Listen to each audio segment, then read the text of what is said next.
Feito por Elas, o podcast que discute o protagonismo das mulheres no audiovisual.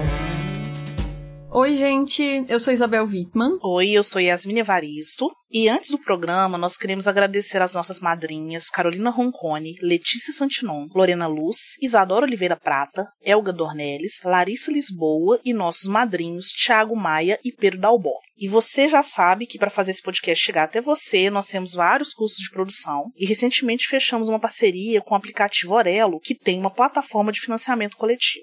Então, se você gosta do nosso trabalho e quiser apoiar, acesse orelo.cc/feitoporelas ou o próprio aplicativo da Orelo. Outra forma de nos ajudar é escutar o nosso podcast pelo Orelo e recomendar para os amigos, família, vizinhos, ou seja, todo mundo que você quer que conheça o nosso programa e que provavelmente gosta de podcast. E esse mês, se a gente conseguir 5 apadrinhamentos novos, eles vão pagar R$10 por cada, que fazem muita diferença, gente, pra gente. Então, se puder ajudar, você já sabe, né? Bora, gente. Precisamos de 5 pessoinhas pra conseguir aí novos amadrinhamentos. Então, se puderem ajudar a gente a espalhar a palavra, levar o nosso podcast a novos lugares, nós agradecemos muito. E, bom, tô aqui de volta, saindo do ostracismo, né? Pra fazer essa pequena aparição, pra fazer nosso comentário tradicional sobre as mulheres do Oscar. Esse é o nosso 7º programa especial sobre as mulheres no Oscar, dessa vez sobre a edição de 2023. A gente vem comentando todos os anos a cerimônia, as premiadas, desde 2017. Nós também temos programas sobre todas as mulheres indicadas ao Oscar de melhor direção. A Lina Wertmüller, a Jane Campion, a Sofia Coppola, a Catherine Bigelow, a Greta Gerwig, a Emerald Fennell, Chloe Zhao e a Jane Campion de novo, né? Nos últimos anos a gente também tem feito programas sobre... No começo a gente fazia meio que sobre a filmografia, não só sobre o filme específico indicado, né? E nos últimos anos a gente tem feito também esses programas sobre os filmes dirigidos por mulheres indicados a melhor filme, ou que não necessariamente foram indicados, mas que tiveram aquele buzz, foram comentados na temporada de premiações e às vezes não receberam essas indicações, né? Então esse ano a gente fez programas sobre After Sun, que estava indicado aí ao Oscar de melhor ator, né? A Mulher Rei, que não teve indicações, ela disse que não teve indicações, vamos conversar sobre isso. E logo mais, o nosso programa seguinte vai ser sobre o Entre Mulheres, da Sarah Polley, né? Então, assim, a gente tem feito todo ano esse trabalho de fazer a cobertura não só do Oscar, mas também dos principais filmes realizados por mulheres da temporada. Tá tudo numa playlist do Oscar no nosso SoundCloud. E, dito isso, vamos falar de Oscar, né, Yasmine? Vamos pro Oscar. Uhul, vamos pro Oscar. Esse ano, a cerimônia, felizmente, eles voltaram atrás daquela decisão horrorosa do ano passado de fazer uma parte dos prêmios serem entregues gravados e voltou a ser tudo ao vivo, né? O que funciona muito melhor pra gente que tá assistindo a premiação, né? Nossa, com certeza. Eu não tava conseguindo entender por que reduzir algumas categorias a, sabe, um prêmio gravado. Eu acho uma bobagem imensa. E eles perceberam isso também. E também uma falta de respeito, né? Porque é como se aquelas pessoas daquelas categorias fossem prêmios menores Sim. em relação aos outros, né? Já que a ideia é celebrar o cinema e celebrar a indústria do cinema, então, pelo amor de Deus, né? Vamos dar crédito aos trabalhadores e às trabalhadoras daquelas categorias específicas, né? Enfim, conversamos muito sobre isso ano passado. Ano passado era eu e a Rosana que estávamos gravando, então quem quiser ouvir nossas reclamações sobre isso também tá lá no programa do ano passado. E como sempre, a gente vai começar a discussão aqui sobre as premiações desse ano pela categoria de melhor figurino, que é uma queridinha desse podcast. E figurino é interessante porque as indicações, elas costumam se repetir bastante, né? Então, esse ano, as 5 pessoas indicadas eram 5 mulheres, né? A Mary Zophres, por Babilônia, a Ruth Carter, por Pantera Negra, Wakanda para Sempre, a Catherine Martin, por Elvis, a Shirley Kurata, por Tudo em Todo Lugar ao Mesmo Tempo, e a Jenny Bevan, por Senhora Harris Vai a Paris. E é a 4ª indicação da Mary Zophres, a 4ª indicação da Ruth Carter, a 4ª indicação da Catherine Martin e a 12ª indicação da Jenny Bevan, né? Então, a Mary Zophres não tinha sido premiada ainda. A Ruth Carter tinha sido premiada pelo próprio Pantera Negra, o primeiro, né, em 2019. A Catherine Martin, ela ganhou por Moulin Rouge em 2002 e Grande Gatsby em 2013. E a Jenny Bevan ganhou por Mad Max, né? Maravilhoso. Então, maravilhoso. E por Cruella também. Acho que Sim, foi, sim, né? foi Cruella, ganhou sim. E Jane Bevan tem uma carreira longeva aí. E a Catherine Martin, ela é muito consistente, né? Porque ela faz ambos, o figurino e a direção de arte de todos os filmes do Baz Luhrmann, né? Então a gente pensa naquela estética super marcada do Baz Luhrmann e em grande parte isso se deve ao trabalho dela, né? Nessas duas frentes. Então ela também já havia vencido 2 outros Oscars, daí pela direção de arte, também no Moulin Rouge e também no Grande Gatsby, né? Então, assim, ela faz essa frente toda, né? Da estética do filme, né? Sim, ela é muito talentosa, eu acho admirável. Inclusive, tava nas minhas preferidas. Eu também. Assim, se eu fosse dizer qual era a minha preferência mesmo, sinceramente, seria Catherine Martin, porque quando eu assisto um filme como Elvis, eu só penso assim, pelo amor de Deus, mulher, nunca mude, porque é um excesso tão absurdo, mas é aquele excesso que é prazeroso da gente assistir, né? E ela tem uma característica muito particular, né? Você consegue bater o olho e saber que ela fez figurino. Eu tava assistindo Elvis e fiquei pensando em filmes como Vem Dançar Comigo, obviamente relembrei ali de Moulin Rouge também, até do próprio Grande Gatsby, ou seja, você já consegue, ela tem uma marca, né? Você já consegue identificar de cara. Inclusive nessa coisa de adaptar essa estética pra dentro dessa lógica aí do Baz Luhrmann, porque o Elvis, ele não é o Elvis como o Elvis foi, né? É algo que a gente olha ali e reconhece a imagem do Elvis, mas, por exemplo, com uma estética feminilizada, eu diria, né? Que é muito interessante, aquelas camisas de renda transparente. Sim. Então ela brinca um pouco com aquilo que a gente imagina, que é aquela coisa, né? É um sex symbol dos anos 50, como traduzir isso pro público de 2022, né? Então eu gosto muito de como ela realiza isso. Agora, Ruth Carter é outro trabalho absurdamente maravilhoso, né? Porque muito maravilhoso. Ela se inspira em uma série de pesquisas que ela faz sobre adereços, roupas, costumes e, enfim, escarificação de diversos povos e etnias da África diferentes. Então ela trabalha numa noção de pan-africanismo e, ao mesmo tempo, na lógica do afrofuturismo, né? Então, assim, é ficção científica que ela tá criando ali, né? Com e certeza. nesse sentido, eu acho que é um trabalho riquíssimo e muito único. Ele não seria o meu preferido nesse caso, justamente por ser uma franquia. Porque é um trabalho de continuidade, né? Sim. Que ela já mostrou que ela sabe fazer primorosamente no primeiro Pantera Negra. Mas, assim, mesmo sendo continuidade, ela continua tendo que criar as coisas ali do zero, porque não são figurinos reaproveitados, né? Com exceção ali dos uniformes, né? O resto é tudo novo. E nesse filme ainda tem um extra, porque ela vai criar todos os uniformes e a indumentária do povo que é Atalante. Então você ainda tem um diferencial de uma pesquisa extra sobre um outro lugar. Ela não tá falando só da África, né? Ela tá falando também de povos ameríndios. O que foi fabuloso e me frustra muito, porque uma das coisas que eu reclamei muito no Pantera Negra 2 é como que a direção de arte e a fotografia não valorizaram isso. Eu queria tanto ter visto melhor como que era o figurino. Acho que tem momentos que a gente consegue enxergar isso muito bem e outros, em compensação, que o figurino fica completamente perdido em sombras. Eu acho que ele é um figurino muito bonito e mal aproveitado. Exatamente. Dentro do que é a fotografia mesmo, né, do filme. E, enfim, a Ruth Carter, ela foi a vencedora do prêmio do Oscar, né, e com isso ela se tornou a primeira mulher negra a ganhar 2 Oscars em qualquer categoria em 95 anos de Oscar. Então a gente vê que aí existe uma questão, né?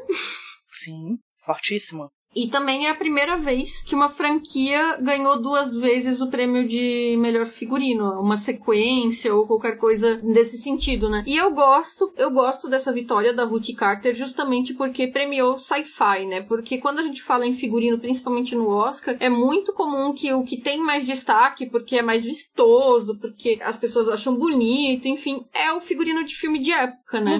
Então eu gosto disso, de sair do óbvio, de premiar o sci-fi e um sci-fi que tem uma estética diferenciada, e eu acho que é uma premiação justíssima. E eu quero destacar também a beleza que é a própria Ruth Carter, né?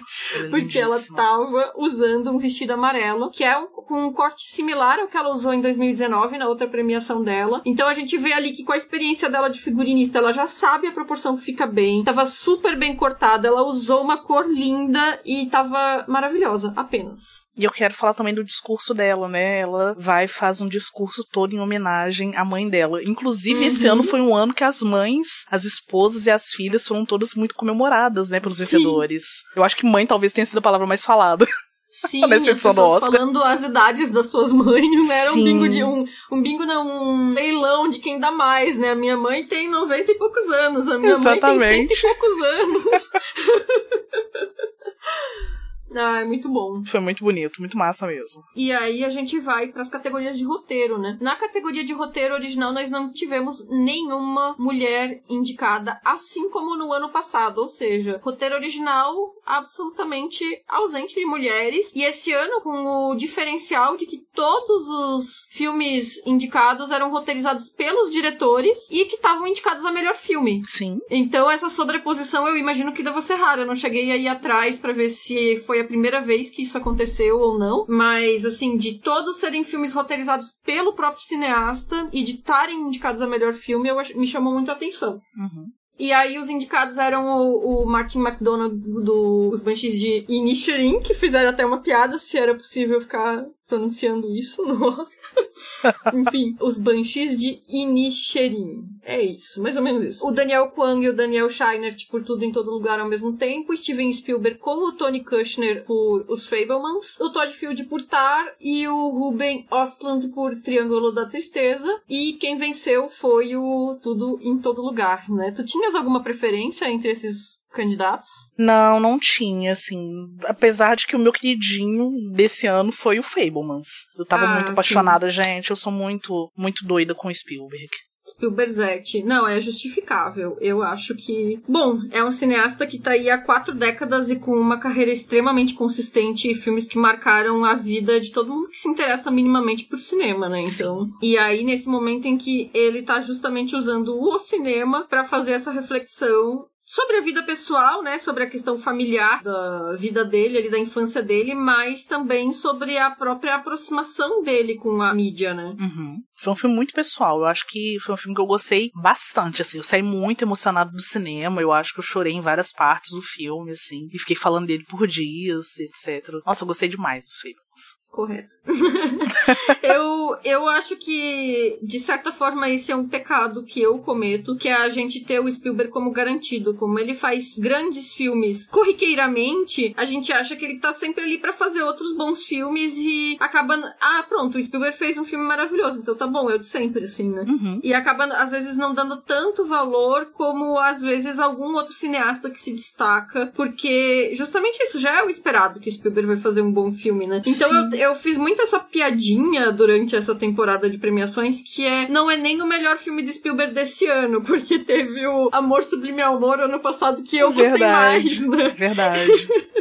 E que é maravilhoso, meu Deus. Nossa, que filme lindo. Então, assim, acaba que o Spielberg não foi o meu preferido dessa temporada, mas muito nesse sentido de, mas não é nem o melhor filme desse ano, pra tu ver, né?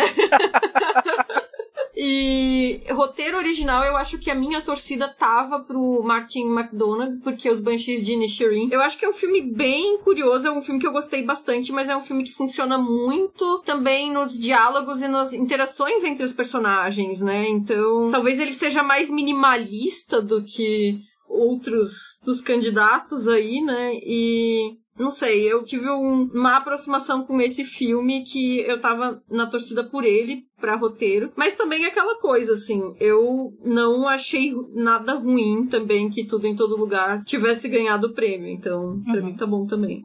Sim, concordo completamente. E roteiro adaptado, dessa vez a gente tinha mulheres, né? Então, o Nada de Novo no Front, que era o filme alemão indicado, tinha uma mulher na equipe de roteiristas, eram 3 roteiristas, o Edvard Berger, a Leslie Patterson e o Ian Stockel. E aí era o Ryan Johnson, do Glass Onion, né? O Kazuo Ishiguro, do Living. Agora tem uns nomes aqui. Eren Kruger e Eric Warren Singer e Christopher McCurry, do Top Gun. E a Sarah Polley pelo Entre Mulheres. Então, Então, dos 5 filmes indicados, 2 foram escritos por mulheres. Ano passado eram 3. No passado tava fortíssimo, né? Porque foi o No Ritmo do Coração que ganhou, mais o Ataque dos Cães, da Jane Campion, mais A Filha Perdida, da Maggie Gyllenhaal. Então, ano passado tava bem forte essa categoria, né? E quem venceu foi a Sarah Polley, do Entre Mulheres, né? Que era a minha torcida, assim, facilmente. Que é uma maravilhosa. Inclusive, eu comecei hoje de tarde, um pouquinho antes da gente gravar, a assistir o Entre Mulheres, tive que pausar por outras coisas. Tava gostando muito do filme, meu Deus, que coisa linda, assim. Quero parar com calma agora e assistir, porque eu acho que ele vai ser até mais arrebatador do que eu pensei. E eu sou muito apaixonada com a Sarah Polley, eu tô acompanhando ela desde ali do início dos 2000, né, final dos anos 90, quando ela era atriz naqueles filmes teen ali, tipo Mal Posso Esperar. Eu acho que é isso mesmo, né? Acho que sim. É, o título dele em inglês é Go, mas eu acho que é isso mesmo, Mal Posso Esperar. E vários outros filmes que eu assisti nessa época, que eu tava começando a construir, assim, minha paixão por cinema, ela tava presente, como, por exemplo, Madrugada dos Mortos, que é o remake do Snyder, né? Gosto muito dela também no Minha Vida Sem Mim, é um dos filmes que eu sou apaixonada, que sempre que eu posso eu revejo. Que a gente tem programa. Sim, verdade. E assim, eu acho que ela tá conseguindo deixar a carreira dela cada vez mais sólida, porque ela é boa atriz, ela é boa diretora, ela é uma boa roteirista, saca? Eu fiquei muito feliz com a vitória dela, muito mesmo sem ter assistido o filme ainda. E a filmografia dela é muito interessante, a filmografia de cineasta dela, né? Porque ela fez o Longe Dela, que é um drama com personagens idosos e tudo, e é um filme lindíssimo. Lindo. E aí ela tem o Entre o Amor e a Paixão, que se apresenta inicialmente como uma comédia, como se fosse uma comédia romântica índia, e tu vai pensar que é mais do mesmo, como várias comediazinhas românticas índias, e ela é um tapa na cara, assim, é um negócio maravilhoso. É um filme sobre relacionamento para adultos, sabe? Aquela coisa assim, que te dá uma visão muito realista sobre o que é um relacionamento, né? E ela tem um documentário impressionante, que é a História que Nós Contamos, que é sobre a própria família dela, e que eu sempre recomendo sem dar maiores detalhes, porque qualquer spoiler meio que entrega muito sobre o que se trata o documentário, mas eu só digo isso, que é impressionante, porque ela é canadense e os pais dela são famosos no Canadá, eles não são famosos tipo Hollywood, que daí fica famoso no mundo inteiro, né? Mas no Canadá eles são famosos, e aí ela tem uma história familiar que trata aí os pais dela, e ela foi descobrindo quando ela já era conhecida como atriz, né? Já era famosa como atriz. Na vida adulta ela foi descobrindo coisas sobre a família dela que virou esse documentário. E é incrível, incrível, assim. Eu acho que Entre o Amor e a Paixão é um dos melhores filmes de romance da década de 10, e Histórias que Nós Contamos é um dos melhores documentários da década de 10. E aí ela ficou, assim, essa década aí, sem trabalhar, né, como cineasta. E aí ela volta com esse filme que é apenas maravilhoso. Eu estou ansiosa para ouvir o episódio que vocês vão gravar sobre ele. E eu só digo que eu assisti ele, e até agora, quando eu revejo trailers, assim, essas coisas, eu me pego chorando vendo trailer. Então imagina. Uau.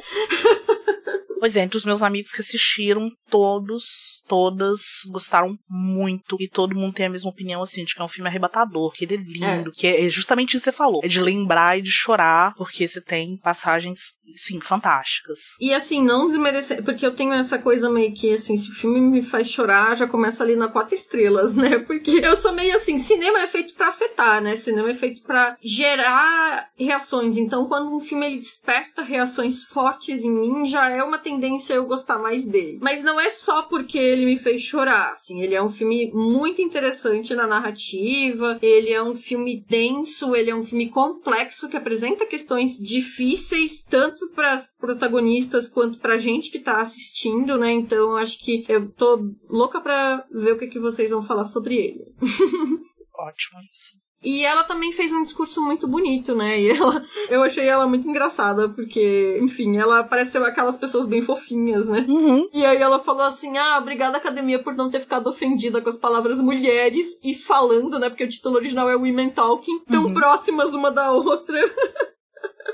Que tem alguns anos que quando a gente lê aquelas reportagens de entrevistas anônimas com votantes do Oscar, que tem uns velhos que falam assim, eu nem vou ver esse filme porque é sobre mulheres, então é isso. É dose. E queria falar também do figurino dela. Ela tava com um terninho lindo, gente. Ai, muito fofo. E completamente fofa, gente. Completamente fofa. Eu, assim, tô apaixonada. Sim, com certeza. E a próxima categoria é a atriz coadjuvante. Em atriz coadjuvante nós tivemos, 5 mulheres incríveis, né? A Angela Bassett foi indicada por Pantera Negra, Wakanda pra Sempre. Era até então a preferida. A Hong Chau por A Baleia. Carrie Condon por Os Banshees de Inisherin. Falei certo? Eu acho que eu falei. Que é Enfim, isso. é sobre isso. A Jamie Lee Curtis, minha Scream Queen preferida, por Tudo em Todo Lugar ao Mesmo Tempo. E a Stephanie Hsu por Tudo em Todo Lugar ao Mesmo Tempo também, né? Uhum. Tiveram outras mulheres que foram indicadas em outras premiações, né? Como a Carey Mulligan, por Ela Disse, a Dolly de Leon, Triângulo da Tristeza, que foram mulheres que não entraram, né? Keke Palmer por Não Não Olhe. Fiquei frustradíssima da Keke Palmer não ter entrado, porque eu acho que ela teve uma interpretação maravilhosa. Então, no caso, a Carey Mulligan e a Dolly de Leon, elas foram indicadas no Globo de Ouro, né? E aí depois eu quero comentar um pouco sobre essas questões aí. Mas a Keke Palmer, particularmente, era também uma das minhas preferências, assim, de ter entrado, sabe? Entre as indicadas, mas enfim. Outras que também não foram indicadas foram a Aimee Wood, pelo Living, a Jessie Buckley ou a Claire Foy, pelo Entre Mulheres, ou Claire Foy, nunca lembro o nome dela. E a Nina Ross por Tar. Você lembra de mais alguém? Então, eu acho que essas eram as principais, assim, que eu fiquei pensando que poderiam ter entrado como alternativas, né? Assim, não me oponho à indicação das 5 que foram indicadas, mas seriam outros nomes que também poderiam ter aparecido. E aí vem essa questão de como que é todo o processo de votação, né? Que, às vezes, a gente não tem como ter noção de como que isso afunila no final, né? Mas eu acho interessante essa escolha específica, né? A Hong Chau, inclusive, que tava muito forte com 2 filmes esse ano, né? Ela tá no A Baleia e ela tá no Menu, né? Então, verdade. Então isso poderia ter até dividido, talvez, os votos, mas nesse caso A Baleia prevaleceu, né? Sim, sim. E a Angela Bassett, ela recebe a primeira indicação de atuação na Marvel, né? Até então a gente não tinha nenhuma mulher indicada por uma atuação na Marvel. E ela é a terceira pessoa na história do Oscar nomeada pra uma categoria repetindo um personagem, ou seja, né, com um personagem na sequência que vai ser nomeado, obviamente, pela primeira vez. O que você tem a comentar sobre a Angela? Eu só vou acrescentar também, né, que as outras pessoas que também foram indicadas por personagens que eram papéis reprisados, né, foi a Tayla Shire do Poderoso Chefão, parte 2, né, e a Sigourney Weaver por Aliens. Eu não sabia que ela tinha sido indicada por Aliens, depois Nem que eu vi isso. Achei surpresa. bem curioso, Também, não sabia.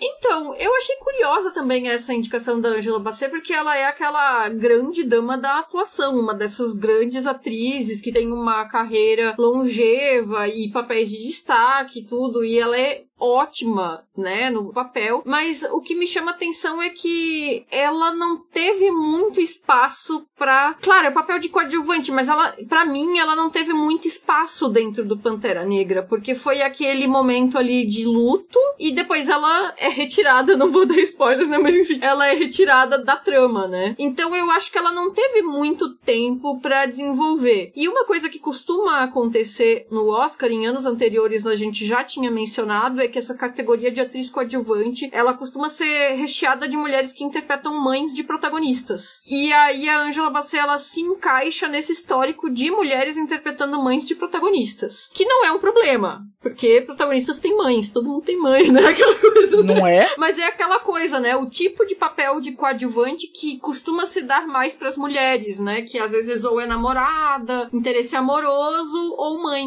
Mas assim, eu enxergo a indicação dela também muito nessa lógica de indicação de carreira, né? Sim. A aproveitar a chance de uma indicação que vale pela carreira longeva dela. Sim, inclusive há 30 anos, né, se não me engano, ela foi indicada ao Oscar pelo papel de Tina Turner, numa autobiografia, numa cinebiografia da Tina, e não foi premiada. Olha o tempo que levou pra ela ser indicada de novo. Eu acho que concordo completamente contigo quando você fala de uma indicação que tá representando também toda uma história na carreira dessa mulher. Que é um pouco a lógica também da Jamie Lee Curtis, convenhamos, porque o papel dela Exato. dentro do Tudo em Todo Lugar também não é assim algo... É importante dentro da narrativa, mas também não é algo assim extremamente que, sei lá, a gente pensa que dentro do próprio filme a indicação da Stephanie Hsu nesse sentido ela faz muito mais sentido, né? Com certeza. Pela importância da personagem dentro da trama ali. Não que a Jamie Lee Curtis esteja ruim, longe disso, né? Mas é que eu acho que é muito nesse sentido de indicação de carreira, que é uma coisa que o Oscar costuma fazer, né? Sim. Sim, é muito comum mesmo. E lembrando que a Jamie Lee é filha da Janet Leigh, do Tony Curtis, né? E agora ela se junta a Laura Dern, que é filha da Diane Ladd e do Bruce Dern, e a Liza Minnelli, filha da Judy Garland e do Vincent Minnelli, como únicas indicadas ao Oscar de atuação, com ambos pais também já indicados, né? E de pais atores, no caso, só ela e a Dern. E é engraçado, né? Porque esse ano teve toda essa discussão de Nepo Babies e tudo mais, né? E a Jamie Lee Curtis é super orgulhosa, né? Dessa genealogia dela, né? Porque Tony Curtis apenas maravilhoso. Uau. Janet Leigh é a Scream Queen primordial, Primordial, né? Então, sim. então faz total sentido, né? Eu sei lá, eu acho que se eu fosse a Jamie Lee Curtis, eu também ia ficar orgulhosa de ser filha dos meus pais, né? Com toda certeza. E foi isso que a gente viu, né? Porque a Jamie Lee foi a vencedora dessa categoria e no discurso dela, ela faz esse discurso. Duas coisas que são marcantes, né? No discurso dela. Ela falar da importância dos pais nessa formação dela e ela falar do cinema de gênero. Sim. Eu achei, assim, maravilhoso. Na hora que ela sobe, vai falar sobre essa importância do cinema de gênero, que cinema de terror também é cinema. E a carreira dela é toda construída em cima disso, gente. Eu acho que todo mundo que gosta de cinema de gênero cresceu, ou que tá em formação e tá assistindo os filmes agora, vai se deparar com uma série de filmes dos anos 70, no qual a Jamie Lee Curtis é a rainha do grito. Ela é a nossa Scream Queen eterna. Maravilhosa. E aí, só pra citar aqui o que ela falou no discurso dela, ela disse: pra todas as pessoas que me apoiaram nos filmes de gênero, né, no cinema de gênero, que eu fiz ao longo de todos esses anos, as centenas e milhares de pessoas, nós ganhamos um Oscar juntos, né? Então, assim, maravilhosa. E eu só quero dizer que antes de eu assistir aos filmes de terror com a Jamie Lee Curtis, porque quando eu era muito pequena eu não assistia, né, filmes de terror, eu assisti True Lies, e ela é apenas maravilhosa nesse filme. Amo, gente, eu amo True Lies. Eu acho que é um filme pouco lembrado do James Cameron e pra mim é um dos melhores da carreira dele. É divertidíssimo. Muito. Outro filme com a Jamie Lee Curtis que eu vi muito na infância também foi Um Peixe Chamado Wanda. Sim, sim. E também aquele do Ed Murphy, o Trocando as Bolas, que era com ela também, que eu achava divertidíssimo. Comédia, né? Uma mulher que fez vários tipos de filme. Muita comédia, muito filme de terror também, mas tá aí no cinema de ação. E, cara, tá aí até hoje fazendo filmes maravilhosos. E agora vindo nesse drama, comédia, ficção científica, que tudo é tudo em todo lugar ao mesmo tempo. Ela está tudo em todo lugar ao mesmo tempo, num filme que é tudo em todo lugar ao mesmo tempo. É isso.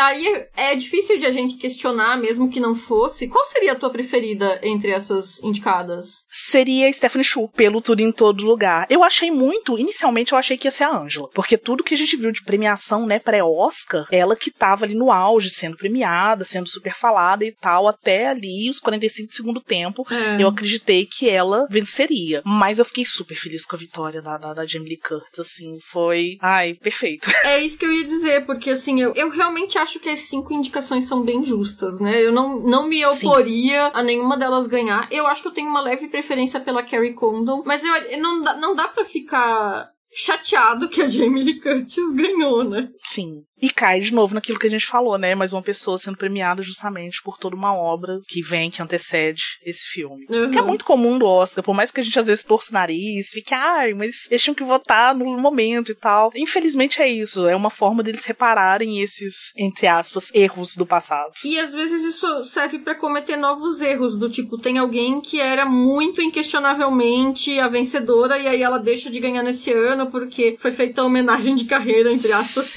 pra outra pessoa, né? E eu acho que a Stephanie Shu cai nisso, né? Que é aquela coisa do tipo, ela é nova, ela tá começando, ela pode ser premiada em outros momentos. Mas a gente não tem como a gente prever. Se no futuro talvez ela seja deixada de lado por muito tempo e venha vencer só futuramente pela obra. É um risco. E a Angela Bassett também seria isso, né? Ela deveria ganhar nesse momento, se for pela obra, porque a gente não tem como saber o quanto de carreira ela tem daqui pra frente, né? Mas, enfim. Gente, outra coisa que a gente tem que falar da Angela Bassett, o que era aquele vestido roxo? Maravilhosa! Meu Deus, ela foi uma das mulheres mais bem vestidas da noite. Foi absurdo de lindo. Com certeza, também acho que foi uma das mais bem vestidas da noite. E assim, volume, né? As pessoas têm que perder o medo do volume ali, né?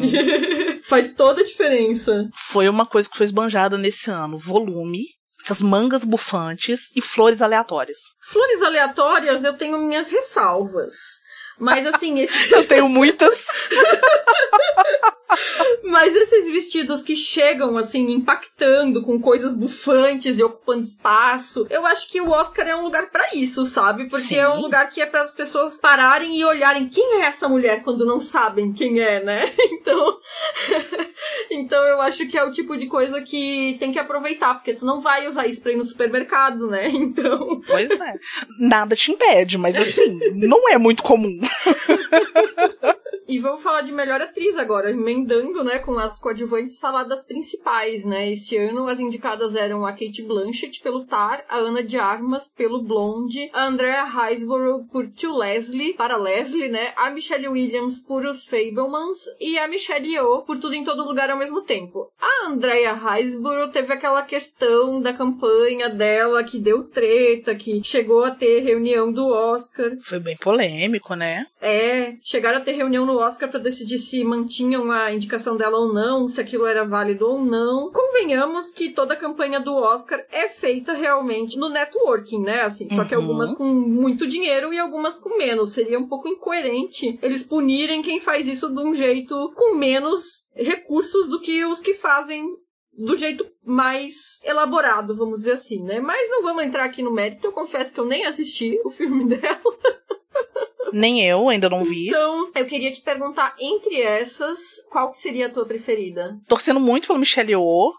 E aí, novamente, essa coisa do cinema de gênero, né? Uma atriz fantástica que ficou nichada ali em filmes chineses, de artes marciais, durante muito tempo. Vai pros Estados Unidos e cai naquele estereótipo da personagem chinesa, que tá sempre fazendo uma coisa meio caricata, ou presa a essa coisa de artes marciais, mas que já vinha mostrando há muito tempo toda a potência que ela tinha pra fazer drama. Então acho que esse filme foi uma grande oportunidade da gente conhecer um outro lado da Michelle Yeoh. E aí entram questões pra mim também fortíssimas, como a questão da idade, né, além da nacionalidade também. Então assim, ela era a minha preferida, sem dúvida alguma. Ai, legal. Nessa categoria, eu confesso que eu achei esse ano fraco, porque eu costumo achar a categoria de melhor atriz sempre a mais concorrida dessas de atuação, né? E aí, esse ano teve essa indicação surpresa da Andrea Riseborough, que no final eu acabei não assistindo ao filme. A Michelle Williams, que eu gosto da atuação dela, mas eu acho que ela caberia melhor numa indicação de coadjuvante. Também acho. Que, inclusive, prejudica a campanha dela, né? Concorrer com outras atrizes que são claramente protagonistas de seus filmes, né? E a Ana de Armas, eu não sei nem o que dizer.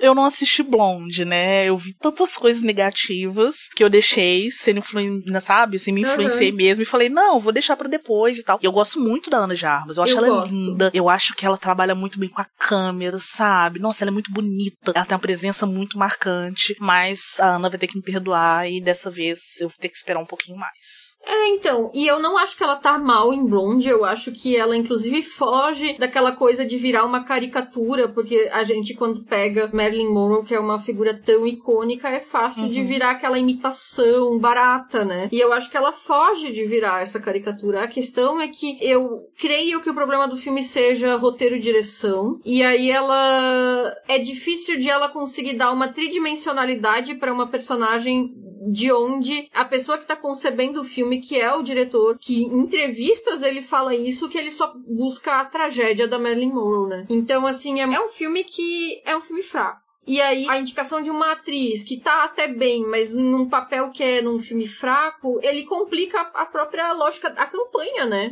A campanha dela fica difícil nisso aí, né? E aí sobra Cate Blanchett e Michelle Yeoh. E a disputa do Oscar foi claramente entre as duas, né? Então, pra mim, qualquer uma das duas que levasse o prêmio, eu ficaria feliz. Eu gosto muito da Cate Blanchett em Tar, eu acho que ela tá ótima. A Cate Blanchett, aí a gente entra de novo em carreira, né? A Cate Blanchett já tem 2 Oscars. A Michelle Yeoh não tem nenhum Oscar, enfim. Então, assim, tem essas questões, né? Eu não vi Tar ainda, mas eu tenho certeza que se eu tivesse assistido, óbvio que eu estaria torcendo pra Cate Blanchett, porque eu sou apaixonado com ela. Eu também.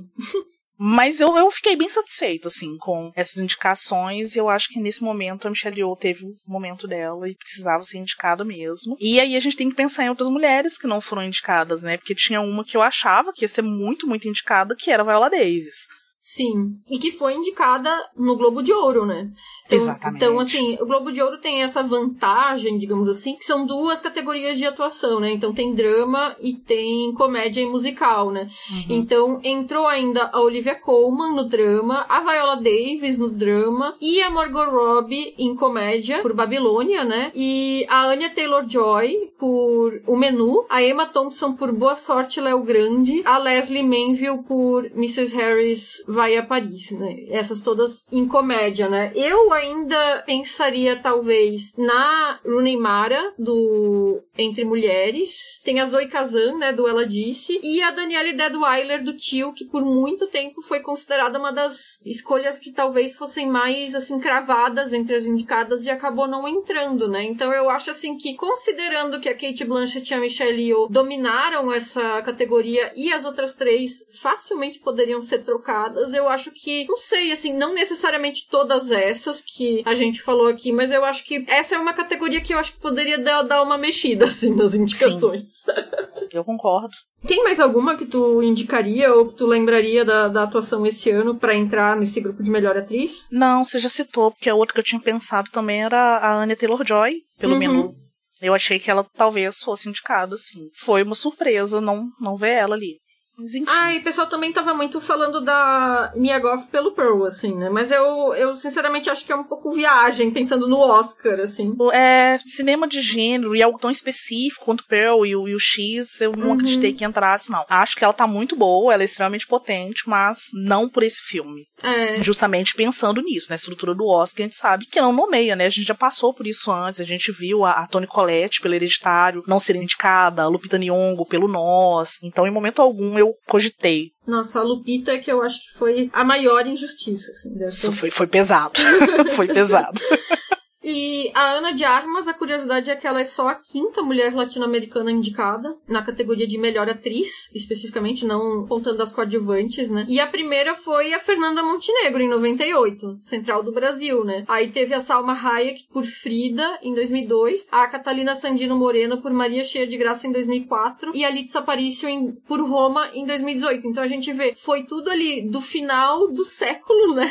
Pra esse século XXI, né? É muito recente a indicação de mulheres latino-americanas e apenas 5, né? E aí tem essa questão que esse ano se mencionou, o fato de que a gente não tem atrizes negras indicadas, né? Como tu falou, a Viola Davis ficou de fora e também a Danielle Deadwyler, né? Isso também foi uma coisa que chamou atenção. Então a gente teve essa representatividade dos atores asiáticos, né? Que esse foi o ano que teve mais atrizes e atores de origem asiática indicados. Foram 4. Além da Michelle Yeoh, a gente já falou ali a Stephanie Hsu, a Hong Chau e também o Ke Huy Quan, né, que foi indicado a melhor ator por Tudo em Todo Lugar. Mas aí a gente teve essa ausência das pessoas negras, né, e aí o Oscar todo ano aqui no programa a gente fala que tem as campanhas Oscar So White e tudo mais. Quando a gente fala de não branquitude, nos Estados Unidos eles geralmente falam da presença dos profissionais negros nas premiações e acabam deixando de lado a questão de outras minorias étnicas, né? Então, por esse lado, é interessante a presença desses atores de origem asiática, mas, assim, não pode ser ou um ou o outro, né? Tipo...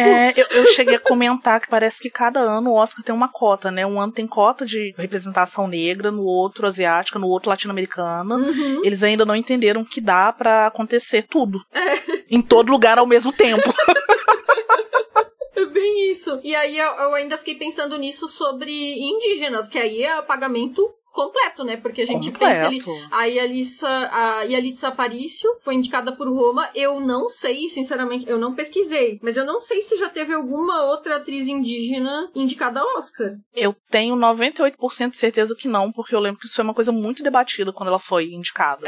E eu não lembro de ninguém ter falado em momento algum. Inclusive, surgiram muitas questões sobre esse whitewashing, né? A quantidade de, principalmente nos cinemas ali, década de 40, 50, até 60, essa era de ouro de Hollywood, como que era muito mais comum você ter talvez um ator ou uma atriz interpretando alguma pessoa asiática ou então alguma pessoa indígena, mas não uma pessoa indígena fazendo esse tipo de trabalho e sendo indicado por isso. Sim, sim. Os Red Faces e Yellow Faces e tudo mais, né? Inclusive, Anna May Wong é uma grande estrela de cinema de origem chinesa, né? Que é homenageada em Babilônia, que é um filme meio caótico, mas enfim, o Chazelle tentou.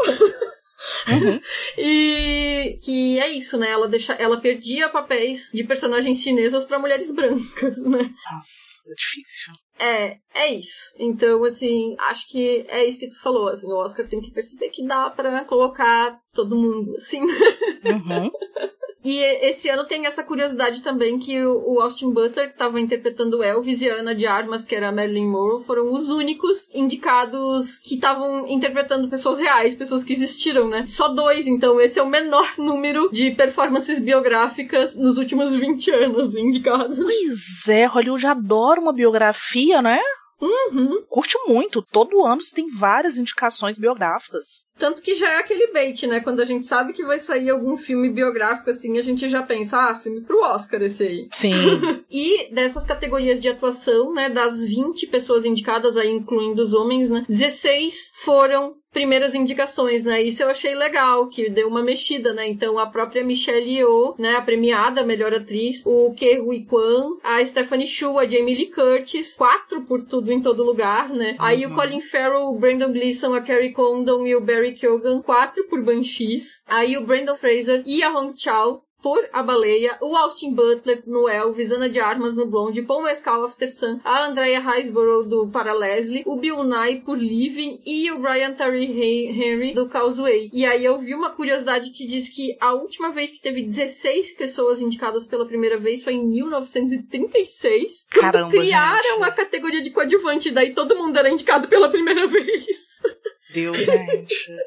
É muito louco isso. É legal que dá uma movimentada, né? Significa Sim, que deu uma... precisa. Dá uma renovada, né?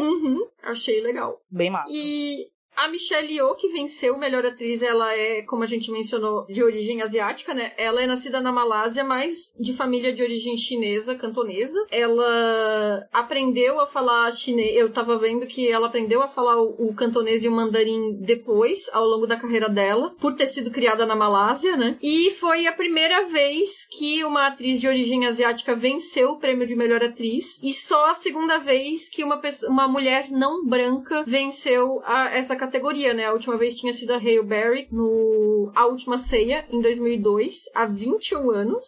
E foi ela que entregou o prêmio, né? Então eu achei isso bem legal. Sim, foi bem marcante. Eu espero muito que a Michelle Yeoh não suma. Que nem a Halle Berry. Ai, meu Deus, gente, eu fico tão triste de pensar nisso. Tomara.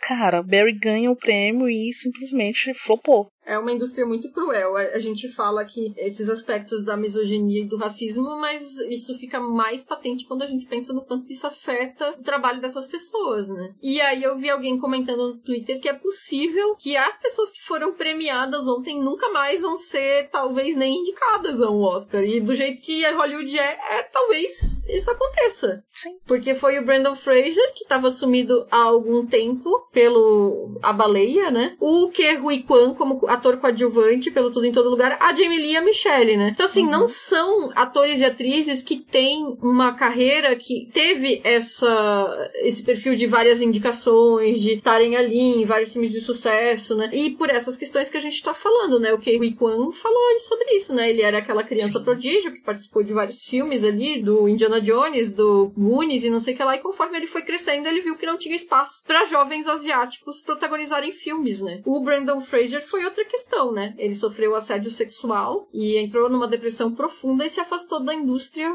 por muitos anos aí, né? Então, é isso, né? Então a gente não tem como saber, não tem como fazer essa previsão, mas eu fiquei pensando nisso quando eu vi esse tweet da pessoa dizendo capaz deles nunca mais serem nem indicados, a gente não diz nem premiados, mas indicados mesmo. Sim. E tomara que não, né? Tomara que eles tenham uma carreira que permita isso. Inclusive porque eu lembro que quando a Olivia Colman ganhou por A Favorita, ela na época era uma atriz que fazia muitos seriados britânicos. E eu, no programa do Feito por Elas, falei assim, fico feliz que ela ganhou, porque ela provavelmente nunca mais vai ter uma chance de chegar no Oscar com os seriados britânicos dela. E ela já foi indicada 3 vezes no Oscar. Pois é, né? Então... Ela virou a Meryl Streep. Todo ano a gente fica esperando que ela seja indicada. Agora, curiosidade é que todos os vencedores têm mais de 50 anos, né? O Brendan Fraser, 54, o Ke Huy Quan, 51, a Jamie Lee Curtis, 64 e a Michelle Yeoh, 60. E aí, tem um texto que a Karina Almeida escreveu na Folha que debate sobre isso. A gente já mencionou algumas vezes aqui no programa do Oscar do Feito por Elas, que é comum o prêmio de melhor ator ter atores mais temperados, mas o prêmio de melhor atriz ter aquela coisa da jovem promissora, né? Então, já teve nos últimos tempos a Jennifer Lawrence, a Brie Larson, o pessoal tá até hoje dizendo quando que vem o Oscar da Margot Robbie, a Saoirse Ronan, tem essa coisa, né, da jovem, promissora e tal, né? E isso vem de toda a história da premiação do Oscar, né, de atrizes mais veteranas perderem pra jovem estrela que tá em ascensão, né? Aí a Karina Almeida, que pesquisa justamente essas relações de etarismo e de gênero no cinema, ela escreveu esse texto super interessante na Folha, em que ela analisa que a média de idade das indicadas a melhor atriz subiu uma década em 50 anos, que é pouco, mas é um avanço, dado o histórico da academia, né? E aí, esse ano, a premiação eu acho que foi muito significativa nesse sentido, né? Que todas as pessoas premiadas são acima de 50 anos, né? Sim, eu acho uma característica bem marcante mesmo. Eu quero dar uma lida nesse texto da Karina, porque eu não li ele ainda. Eu vou deixar o link na postagem daí. Ótimo. Mas vamos falar então de melhor direção? Bora. Melhor direção, então, nós tivemos indicados homens. Esse ano não teve nenhuma mulher indicada, né? E aí os indicados nessa categoria foram o Matt McDonald, os Banshees de Inisherin. Tá vendo, gente? Até o nome do diretor é difícil de falar. Muito complicado isso. Os Daniels, né? O Kwan e o Schneid, por Tudo em Todo Lugar ao Mesmo Tempo. O Spielberg por Os Fabelmans. Todd Field por Tar. E o Ruben Östlund por Triângulo da Tristeza. E aí, segundo o Hélio Flores, com as 7 indicações de Os Fabelmans, o Spielberg ampliou seu próprio recorde de cineasta com mais indicações para os seus filmes. Agora são 145 indicações. Gente, Spiba, sendo Spiba, né, gente? É um reizinho mesmo. Ou seja, ele tem 33 longas para o cinema e apenas 5 deles não receberam nenhuma indicação. Ele tem um recorde de mais indicações para os seus filmes, né? Mas só empata com Scorsese com 9 indicações de diretor. Ambos estão atrás do William Wyler, que tem 12 indicações. Os Fabelmans é o seu 13º indicado a melhor filme, que é o mesmo número do recorde, que também é do William Wyler. É louco isso, né? Porque é aquilo que a gente tava falando de, tipo, já levar em conta que, como ele é um diretor foda, os filmes dele tem 145 indicações, mas ele mesmo só tem 9, entende? Tipo, todos os filmes são pouco, bons. Né? Todos os filmes são bons, ele não precisa ser considerado um ótimo diretor. Pois é, e eu acho que é interessante a gente pensar nisso, porque ele podia ser um cara completamente arrogante, né, na postura dele, ao se ver mais uma vez perdendo. E eu achei maravilhoso como que em vários momentos ontem da cerimônia ele celebrou a vitória dessas outras pessoas com as quais ele trabalhou, ou então pessoas com as quais ele não trabalhou e tal. Eu acho que isso, assim, é de uma generosidade muito grande. Aí dá pra entender também porque que é um cara que tá aí no cinema até hoje, fazendo filmes maravilhosos, né? Ele parece ser aquela pessoa que é bem bonachona, assim, né? E eu acho que a essa altura do campeonato, ele já sabe qual que é o jogo da indústria. Então, assim, em se tratando até de financiamento, às vezes tem alguns cineastas mais iniciantes que precisam dessa validação do Oscar pra conseguir gente pra produzir os próximos filmes e tal. E ele já sabe que, assim, ele tá ali pela festa, né? Não que ele não iria ficar feliz de ser premiado, né? Mas pra ele, eu acho que é sempre bom, mas já não faz tanta diferença. Não sei se faz sentido o que eu tô dizendo. Sim. Eu concordo. É isso mesmo. Ele tá ali pela festa mesmo. É isso.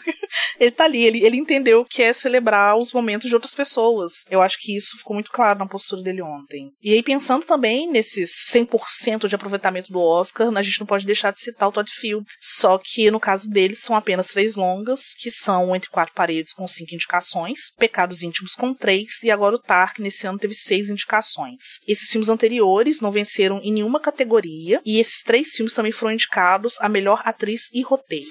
É curioso, né, que são filmes centrados em mulheres, né? O Entre Quatro Paredes eu acho que eu não assisti, não tenho certeza. Pecado Íntimo, eu lembro que Pecados Íntimos, né, que era o... Ai, eu esqueci o título original. Enfim, eu lembro que eu peguei na locadora na época, e era com a Kate Winslet, né? Kate Winslet. É maravilhoso. E o Patrick... Ai, aquele Patrick bonitão, que hoje em dia faz aquela franquia de terror lá dos exorcistas.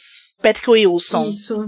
Eu assisti muito Quatro Paredes, eu não lembro, na verdade. Eu também assisti em fita, na época que eu trabalhava em locadora. Pecados Íntimos eu assisti no cinema. Eu lembro que eu gostei bastante dele, mas tenho só a memória da época. E aí ele ficou anos, né, sem fazer nada. Sim. E é bem interessante. Bom, e como a gente já falou, né, e deu pra todo mundo perceber, não teve nenhuma mulher indicada na categoria de melhor direção nesse ano. E a gente precisa de reforçar e lembrar que as diretoras indicadas anteriormente tinham sido a Lina Wertmüller, em 77, a Jane Campion, em 94, Sofia Coppola, em 2004, Catherine Bigelow, em 2010, que foi premiada, Greta Gerwig, em 2018, a Emerald Fennell, em 2021, e a Chloe Zhao, em 2021, que também foi premiada. E Jane Campion, que tem uma segunda indicação em 2022, que vence dessa vez, porque em 94 ela foi indicada, mas não venceu, não é isso? É verdade. Inclusive, ela perdeu pro Spielberg, né? Que era a lista de Schindler.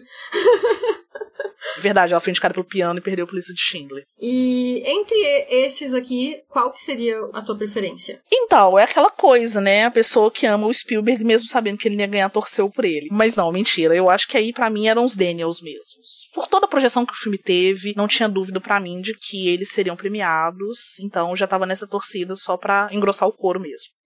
Eu acho que... Eu não votaria no Ruben Östlund. Na verdade, eu acho que a Sarah Polley deveria estar ocupando o lugar dele entre os indicados. Também tenho um pouco essa sensação de que não ficaria ofendida com nenhum dos outros 4 vencendo, mas minha preferência ainda estava um pouco na frente os Daniels nesse grupo. Pois é, Triângulo da Tristeza foi um filme que não me pegou. Eu comecei a assistir e parei. Não me deu muita vontade, eu resolvi priorizar outra coisa. Quero assistir, principalmente porque eu acabei vendo depois o menu e me falaram que tem algumas semelhanças e tal. Tem.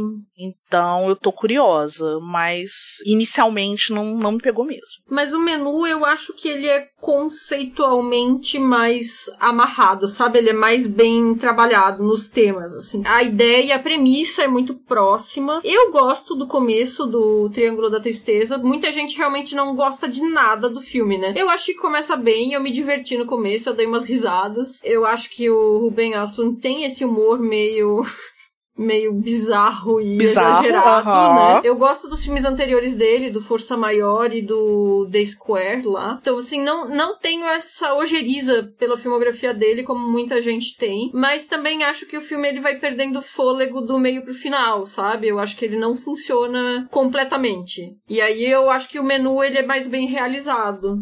O Square aconteceu isso comigo. Eu assisti ele e depois ele foi ficando meio xoxo e tal. Não tem problemas, não detesto, mas tá longe de ser um dos meus preferidos. Mas também não é nada que me afasta, assim, do diretor. Eu ainda tenho curiosidade de ver o que ele faz. Sim, mais ou menos isso também. O Martin McDonagh é mais ou menos esse esquema também, de que o começo da filmografia dele eu gostei, que era aquele em Bruges, também nunca revi pra ver se sobrevive a passagem do tempo, né? Gostei bem. E aqueles 7 Psicopatas e um Shih Tzu. E um Shih Tzu, era que eu legal. adoro. Aí quando chega ali em Os 3 Anúncios para um Crime, eu já acho horroroso. Eu tenho problemas seríssimos com esse filme, meu Deus, eu não gosto dele. Eu acho um filme muito racista. Sim, meu problema é justamente esse. Então, mas, enfim, a gente debateu muito ele na época e realmente, assim, não me desce. E aí eu acho que ele volta bem nesse Os Banshees. Eu acho que é um filme meio difícil de engajar todo mundo, porque ele é um filme meio chato, no sentido de ser um filme lento, e ali na conversa, e na coisa que vai escalonando. Mas são atores tão bons e é uma rixa tão interessante que eu fiquei muito envolvida. E o Tária tem uma complexidade, né? Essa coisa da mulher predadora sexual, que eu acho que... Inclusive, eu ouvi um podcast gringo que as mulheres que apresentavam o podcast reclamaram de Tar, dizendo que não gostaram porque elas não sabiam se o filme tava criticando ou endossando a personagem. E aí eu fiquei, poxa, mas essa complexidade não é tão interessante? Assim, pra mim, claramente... O filme não tá endossando a personagem, mas transformar ela numa vilã, tipo a malvadona, assim, seria muito fácil. E aí ele dá camadas pra personagem. De ela é boa em algumas coisas, ela é horrível em outras, né? Em outras. E as pessoas, elas são assim, gente. Eu tô bem curiosa pra ver o Tar, justamente por essa complexidade que eu tenho visto todo mundo comentar, sabe? Tudo isso que existe ali na personagem e que te deixa meio ressabiado mesmo, ao mesmo tempo que você adora essa potência dessa mulher, essa genialidade dela. Tem N questões que fazem você ficar muito com o pé atrás. Eu acho que isso talvez faça o filme ficar até bem, bem grandioso e bem robusto, né? E eu vi muita gente dizendo, é um filme sobre a cultura do cancelamento. E eu acho isso uma leitura muito na superfície do que é o filme, sabe? Porque não é só sobre a cultura do cancelamento. É um filme que fala sobre tantas coisas, de a forma como as pessoas se relacionam com o ambiente de trabalho e as relações de poder, os silêncios que se criam em torno dos grandes nomes, né? E aí, no caso, só que é um grande nome que é uma mulher, e é uma mulher lésbica. E é isso que é raro da gente ver, porque esses grandes nomes geralmente são nomes masculinos, né? Mas aí entra aquele meme do chega de história de gay sofrendo, eu quero história de gay trambiqueira, sabe? Isso. Bicho, eu quero mulheres complexas, eu quero mulheres horrorosas, eu quero mulheres interessantes, eu quero mulheres que me façam questionar a moralidade da história, sabe? Então, eu já gostei mais de Tar e eu já gostei menos. Só que é aquele filme que tu fica o tempo inteiro mastigando de novo e tendo novas percepções, sabe? Nossa, então, isso é maravilhoso. Eu valorizo muito o filme que provoca isso na gente. Exatamente. Faz a gente ficar pensando e repensando nele o tempo inteiro. E eu acho que os filmes que têm mais esse potencial de revisão nessa temporada é o Entre Mulheres e é o Tar, justamente por essa complexidade. Não que a gente não vá rever os outros, porque eu acho que Tudo em Todo Lugar dá vontade de rever porque é divertidinho, os Fablemans porque é muito bem realizado, enfim, né? Mas o Tar é por essa questão dessa dificuldade de fazer essa leitura, sabe? Mas que é uma dificuldade calculada. Sim. Mas tô feliz aí com os Daniels tendo ganhado melhor direção também. E uma curiosidade que eu vi é que o Daniel Kwan é casado com a Kirsten Lepore, que é diretora de animação do Marcel The Shell. Massa! Eu fiquei, nossa, gente, esse casal deve ser uma loucura, assim, as criatividades em casa, né? Assim. Já entrou pro meu hall de casais maravilhosos, porque até então, um casal que eu acho admirável é o Paul Thomas Anderson e a... Gente, como chama a esposa dele? Que eu acho engraçadíssimo, porque, assim, ele é um cara dos filmes super sérios, aquelas interpretações todas dentro do método, já que ele trabalha muito com a Danielle Day-Lewis, e a mulher dele é, assim, da comédia. Uhum. É completamente oposto. Eu esqueci o nome dela agora, gente. Deixa eu lembrar aqui. Maya Rudolph. Maya Rudolph, amigona do Adam Sandler, né? Uhum. Gente, olha que coisa mais aleatória. O Paul Thomas Anderson é casado com uma moça que é super amiga e super presente nos filmes do Adam Sandler. Aleatoriedades do cinema. Quando eu descobri que eles eram casados, eu fiquei, mas gente... Aqueles casais que a gente não espera, né? Exatamente.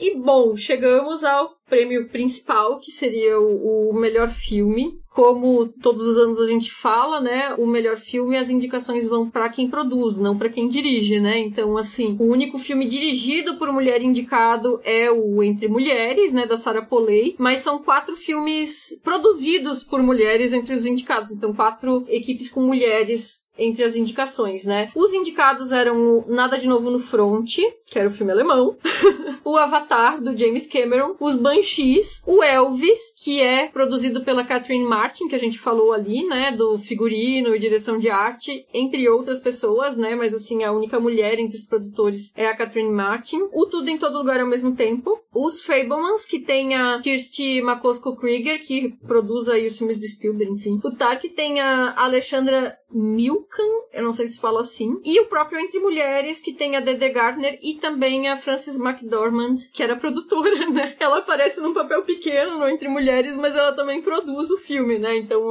entre os indicados. Então, eram Elvis, Fablemans, Tar e Entre Mulheres, os 4 indicados que eram produzidos por mulheres. Pois é. Você tinha algum preferido aí dos indicados, Isa? Então, o meu preferido mesmo é o Entre Mulheres. Não é porque é dirigido por mulher, é porque eu acho que é um filme realmente... É o meu filme preferido. Ano passado eu coloquei... Como eu assisti ele ano passado, eu coloquei ele em segundo lugar nos meus filmes preferidos do ano. Perdeu apenas para After Sun, que a gente já mencionou no Troféu Alice, que foi quase que uma unanimidade entre a equipe, né? Então, assim, o Entre Mulheres, pra mim, ele tava muito na frente diferente dos demais ali, né, indicados. Top Gun é um filme que eu não gostei. Esse eu preciso falar, assim, que entre esses indicados é o único que eu realmente não gostei. Então, qualquer outro dos indicados eu não acharia uma vitória afrontosa, assim, sabe? Tipo, o Avatar não é meu preferido, não é meu preferido, mas é uma grande realização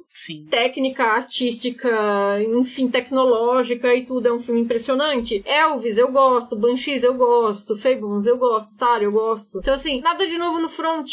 Não tanto, mas é bom, sabe? Triângulo da Tristeza, aquela coisa. É, assim, a primeira metade é boa. Realmente, assim, não acharia... Eu achei um ano muito consistente, sabe? Porque o único filme que eu amei desses 10 indicados foi o Entre Mulheres. Mas tem anos que tem umas indicações que tu fica, pelo amor de Deus, um filme medíocre, né? Sim. E aí eu acho que esse ano, com exceção do Top Gun, que é um filme que eu realmente não gostei, mas que muita gente destaca a questão de ser um blockbuster que levou as pessoas de volta pro cinema, as questões técnicas e tudo mais, né? Até fotografia, efeitos visuais do filme tem um destaque. Então, assim, é um ano que realmente os indicados estão acima da média do que costuma ser o Oscar, eu acho. Sim, sim. Top Gun, ao contrário de você, eu adorei. Adorei. Eu saí do cinema assim, uau, meu Deus! Mas eu sou aquela pessoa que ama o Tom Cruise de paixão. Foi um dos meus primeiros crushes cinematográficos e tudo que ele faz eu vou ver no cinema. E é isso. Mas não tava na minha torcida. Tanto ele quanto o Avatar, não sei. Assim, acho, é isso. Bem realizados, mas não estavam na minha frente. Nada de Novo no Front eu não vi. Eu assisti as outras 2 adaptações que tem. Um da década de 30, um da década de 60. Gosto bem dos 2 filmes, mas aí eu não assisti esse pra poder ter uma opinião mais concreta, assim. Eu acho que a minha torcida tava ali Elvis, Tudo em Todo Lugar e Fablemans. Eram os 3 que eu tava mais, assim, pendendo, né, pra torcer. Considerando que eu não vi, né, não vi ainda nem Triângulo da Tristeza, nem Entre Mulheres. Então, também não tinha como opinar sobre esses 2. Eu acho que se fosse dizer assim, pra mim a linha de frente absoluta era o Entre Mulheres, mais o Tudo em Todo Lugar. O Elvis, Banshees e Fablemans e Tar, tipo, metade dos filmes, assim, né? Sim. Eu não acharia ruim mesmo, sabe? Eu acho que todos eu gostei bastante em alguma medida. E assim, algumas curiosidades, né, sobre as outras categorias de premiação também. A gente tem que lembrar que Guilherme Del Toro foi o primeiro cineasta a concorrer nas categorias de melhor filme internacional e melhor animação. Lembrando que esse ano ele ganhou melhor animação com Pinóquio, que é lindo, gente. Assistam. Nossa, esse Pinóquio dele tá, assim, absolutamente lindo. É lindo, mas eu vou sempre fazer minha defesa apaixonada do Marcel Deschel. Eu não vi, eu preciso ver, eu quero muito ver. Eu vi o trailer e fiquei... E tem a Isabela Rossellini fazendo a vovozinha Concha. É porque é difícil de comparar, né? Porque o Pinóquio é um filme de uma escala absurda. Sim. Perto do que é o Marcel Deschel, que é um filme, não sei se dá pra considerar independente, mas é um filme super pequeno, né? Nessa categoria de animações, né? Então, enfim, assim, Pinóquio é lindo mesmo. Eu vi alguém fazendo piada no Twitter, tá faltando o Del Toro fazer documentário aí, porque daí ele fecha, né, as categorias de filme. Eu espero que ele esteja ouvindo a gente. Pra ele poder fechar. Outra curiosidade é que as 2 maiores bilheterias do ano, que foram Top Gun Maverick e Avatar, O Caminho da Água, foram indicadas a melhor filme. E a última vez que isso aconteceu foi há 40 anos com E.T. e Tootsie. Gente, isso eu acho muito louco. É muito tempo, né? Não, e assim, aí a gente percebe que as maiores bilheterias do ano nas últimas 2 décadas quase sempre estão em franquias, né? E Top Gun, beleza, os 2 são filmes de continuação, né? Então tem um pouco isso, mas é diferente do que aquelas franquias tipo Harry Potter, Senhor dos Anéis, Marvel, Star Wars, assim, né? Que é meio que dominou o mercado nessas últimas 2 décadas, né? E aí a gente vê que há 40 anos atrás, quando isso acontecia, eram filmes originais, né? Era tipo um drama para toda a família e uma comédia. Quando que isso vai acontecer hoje? Nunca. Nunca. E interessante também, né? Duração em média dos indicados, 2 horas e 23 minutos. Galera, inclui eu, que não está dando conta dos filmes longos. Olha, muitos filmes longos indicados. E bons filmes. Mas também é aquela coisa assim, né? Gente de Hollywood, seja em menos, né? Tá caro assim o preço da montagem dos filmes, porque não é possível que não tem mais montador naquela cidade. Não dá pra cortar um pouquinho aí, porque tá foda, né? Porque a gente vai querer assistir todos os indicados e leva semanas aí pra assistir tudo. E aí eu tenho que falar uma coisa que eu sempre falo. Saudades da Sally Menck, que botava freio nos diretores. Hello, Sally. Tá fazendo falta. Muita. E aqui também outra curiosidade é que Top Gun Maverick é só a terceira sequência, né? O terceiro filme que é uma sequência a ser indicado a melhor filme, que o filme anterior não foi indicado. Porque aí a gente tem, tipo, Poderoso Chefão, né? Que 1 e 2 são indicados e tal. Isso às vezes acontece, né? Mas as únicas vezes que isso aconteceu antes foi o Toy Story 3, que o 1 e o 2 não foram indicados. Em 2010, no caso. E o Mad Max Fury Road, de 2015. Então todas as vezes foram agora no século XXI. A gente tinha falado também que o Top Gun e o Avatar eram sequências, né? E essa também foi a primeira vez que 2 sequências estavam indicadas ali no melhor filme, né? Então, isso também... Embora o cenário seja muito de franquias, mas o reconhecimento da academia não vai tanto pra essas sequências, né? A academia não foca muito em sequência. Ao mesmo tempo que a academia, curiosamente, adora premiar um remake. Ah, isso é verdade. Inclusive, o Nada de Novo no Front, né? Nada de Novo no Front. Ano passado a gente teve o Coda. Sim. E a gente teve 2011 Infiltrados. Eu não lembro o ano, mas sim. Eu não lembro o ano, mas Infiltrados é um remake de um filme sul-coreano. Sim. Mas é porque eles tinham que dar o Oscar da carreira do Scorsese, né?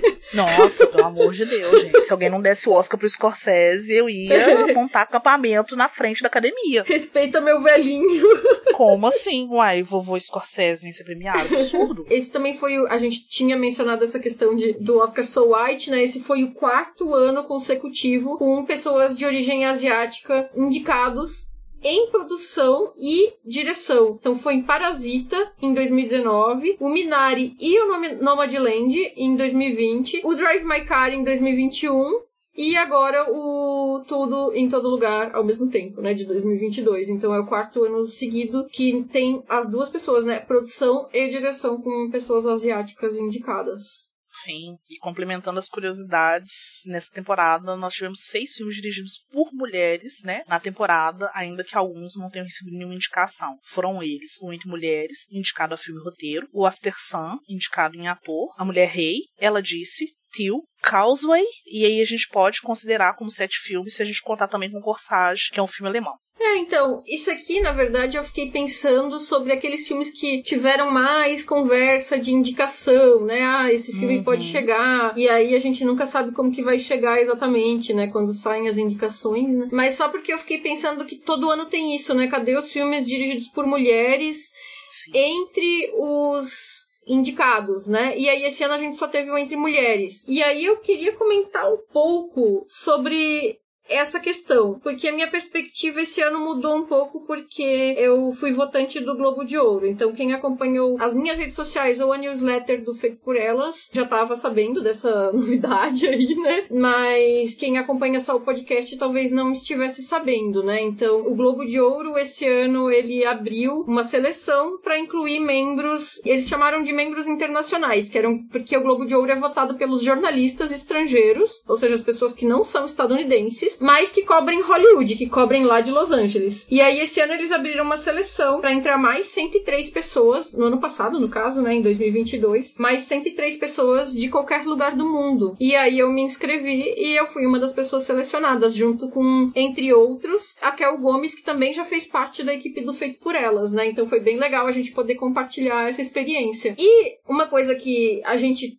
teve umas conversas de bastidores esses tempos, e aí eu queria dar esse exemplo, que é, esses tempos eu participei de uma comissão que estava selecionando profissionais para uma determinada função. E nessa comissão, eu não me recordo agora exatamente de cabeça os números, mas vamos dizer assim, ó, que 15 mulheres se inscreveram e 35 homens se inscreveram para a mesma seleção, né? E aí a gente selecionou, a comissão, umas 8 mulheres, ou seja, mais da metade das inscritas entraram, e entrou uns 14 homens, nem 1/3 dos homens entraram. E ainda assim, entrou o dobro de homens do que de mulheres. E aí a gente tava conversando muito nesse sentido, e aí é que eu digo que a minha experiência de votação de Globo de Ouro me fez ter outra percepção, porque aqui no Feito por Elas a gente todos os anos fala, cadê os filmes dirigidos por mulheres nessas indicações? Mas o buraco é muito mais embaixo, cadê os filmes dirigidos por mulheres? Por quê? Sim. Porque o trabalho a divulgação das pessoas que entraram no Globo de Ouro saiu, eu agora não me recordo o mês, mas foi tipo lá por agosto do ano passado, né? Aí de agosto a dezembro eu passei ali 3-4 meses assistindo quase todo dia a filmes que chegavam pra mim, de screener, de as distribuidoras enviando, as produtoras enviando, links e tudo mais, né? Eu devo ter recebido mais ou menos uns 400 a 500 filmes nesse período. Ninguém assiste tudo. Isso é um fato. É impossível. Mas daí, quando tu pega desses 400, 500 filmes e tu tem 6 filmes dirigidos por mulheres de destaque, o que vai acontecer quando isso entra na peneira? Sabe? É claro que desses 500, mesmo os dirigidos por homens, não são todos que têm destaque, né? Mas assim, a gente precisa de muito mais filme dirigido por mulher pra ter essa presença entre os indicados, porque senão é muito difícil. Tipo, eu vou dizer com todas as letras, eu fiz a minha parte, sabe? Sim. Sim. E dá pra gente pensar que desses 6 filmes que a gente citou aqui, né, 7 contando com Corsage, esse eu não assisti e eu vi pouca divulgação dele, pelo menos aqui no Brasil. Mas todos esses outros que a gente citou foram filmes muito falados. Foram. Né? O After Sun é um filme que tá há mais de 2 meses em cartaz. E olha que ele já tá sendo exibido na MUBI. E paralelamente correndo nos cinemas. Então, assim, é um filme que teve uma adesão muito grande, tanto no streaming quanto nos cinemas. Mulher Rei conseguiu alcançar bilheterias altíssimas, né? O Ela Disse, menos falado aqui, mas ainda assim bem falado. Ele é adaptação de um livro. Então a gente teve muito debate sobre o filme, sobre o livro, comparações, né? E ponderações sobre eles. E ainda assim, esses filmes vindo forte, até ali na beirada de uma indicação pro Oscar, ainda assim eles são poucos. São poucos. E aí a gente entra em algumas questões que são mais subjetivas, né? Que nem a gente tava falando, Ana de Armas foi indicada por um filme ruim. Vamos colocar com todas as letras, né? Um filme fraco. E aí a gente tem a Danielle Deadwyler, O Tio. Eu achei um filme mediano pra baixo. Assim, um filme bom, mas não é um filme marcante. Aí a gente tem essa questão, mas por que então, na hora de indicar uma atriz por um filme ruim ou mediano, vai a atriz branca e não a atriz negra? Por que na hora de indicar um filme meia boca, vai um filme dirigido por homem e não um filme dirigido por mulher? A gente tem um certo reforço de os lugares de poder que já estão garantidos. Mas, pra gente conseguir, pra facilitar a quebra desses padrões, a gente precisa de um volume muito maior de filmes. Porque se a gente não tiver uma quantidade significativa de mulheres chegando com esses filmes nessa temporada de premiações, a gente não tem como ter o filme ruim dirigido por mulher indicado, sabe? Foi exatamente isso. Vai ser o filme ruim dirigido por homem indicado. Então, eu não sei, assim, pra mim essa experiência mudou muito, porque todo ano eu reclamo muito dessa questão das premiações do Oscar. E aí agora vendo a questão do Globo de Ouro, participando de todo o processo, né, tanto da lista pra sair as indicações e depois da votação dos premiados, a gente percebe que, primeiro, o nosso voto é um voto em um mar de votos. Não influencia tanto assim. É claro que o voto do premiado é a soma de todos os votos. Mas, assim, o seu voto individualmente não muda tanto o panorama. São quantas pessoas, Isa? No Globo de Ouro são 200. No Oscar são 10 mil. Então... Nossa, é muita gente. É muita gente. Então, é isso, sabe? A gente começa a ter que lidar com essas questões de pensar o peso do seu voto individual e pensar de que forma que isso posiciona. Inclusive, até como a gente brinca no Troféu Alice, de voto estratégico, né? De botar o voto naquilo que a gente acha que às vezes tem menos chance pra ver se leva junto, de alguma forma, enfim, né? Fiz isso, gente. Mas é isso. E aí eu tive essa dificuldade de que é fácil a gente reclamar do lado de fora, e eu acho que a gente tem que continuar reclamando das questões de representatividade como um todo, mas participando pelo lado de dentro, o que eu quero é, pelo amor de Deus, tem que ter uns, pelo menos, se a gente recebe 500 filmes, tem que ter uns 20 dirigidos por mulheres. Não tem condições, sabe? Que é muito pouco mesmo, né? Enfim, eu quis só fazer esse desabafo porque a gente faz a crítica, mas vendo pelo lado de dentro também é outra situação, né?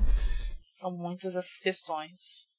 E entre esses indicados, tem algum específico que tu acha que deveria ter indicado a melhor filme e não entrou? o After Sun. E olha que ele não me pegou como ele pegou todo mundo. Gostei dele, sim. Eu acho que eu não tive aquele boom de emoção que a maioria do pessoal falou. Inclusive, eu fiquei depois ponderando assim, nossa, eu acho que eu fiquei esperando um Projeto Flórida, talvez.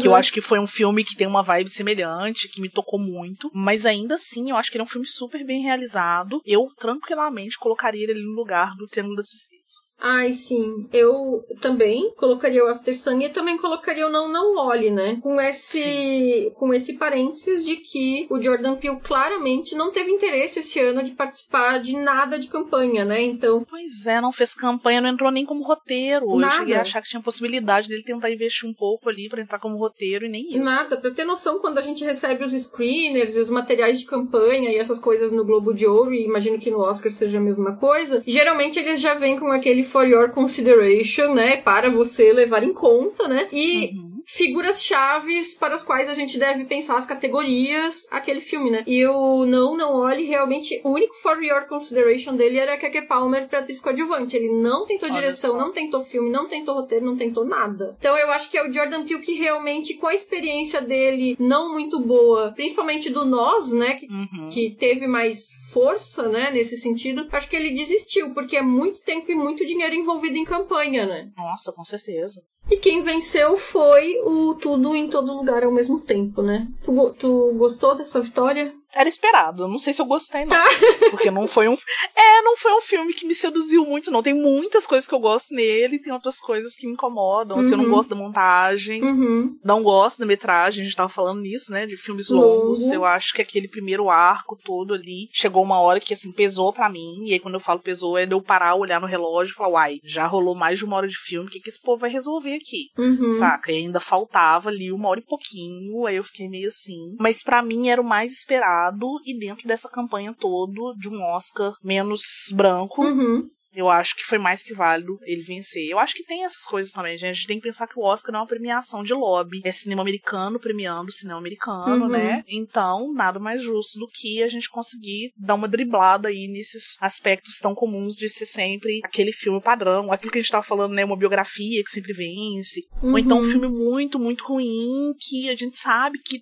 não tem nada e ganha. Cara, quantas vezes a gente já passou por isso? De assistir os indicados todos do Oscar e o que vence é justamente aquele que é mais fraco. Sim, sabe? Por toda essa questão de campanha mesmo, né? De dinheiro investido em publicidade e tal. É bem isso. Isso que você falou, né? Nem todo mundo vê filme. Tem essa questão da votação do Oscar também, que as pessoas votam de acordo com a categoria, que elas são sindicalizadas, né? Então, quando chega nessa categoria de filme, boa parte desses filmes não são assistidos. Eu não lembro quem foi uma vez, é uma figurinha famosa aí, que é votante, que eu acho que foi o Jeremy Irons, que ele disse, não, já teve anos que eu votei em filmes que eu não assisti, porque eu ficava observando o que os amigos estavam falando e, tipo, votei naquele que era mais indicado pelos amigos que eu não ia poder assistir. Então a gente tem que pensar nisso também. Entender como é que funciona esse maquinário. E aí entra de novo essa minha perspectiva das internas agora, que assim, gente, é filme pra porra. Não dá tempo de ver todos os filmes. E aí tu pensa assim, um prêmio que nem o Globo de Ouro, quem vota são jornalistas. A gente já trabalha assistindo esses filmes. As pessoas que são diretoras, produtoras, atoras e tudo mais, elas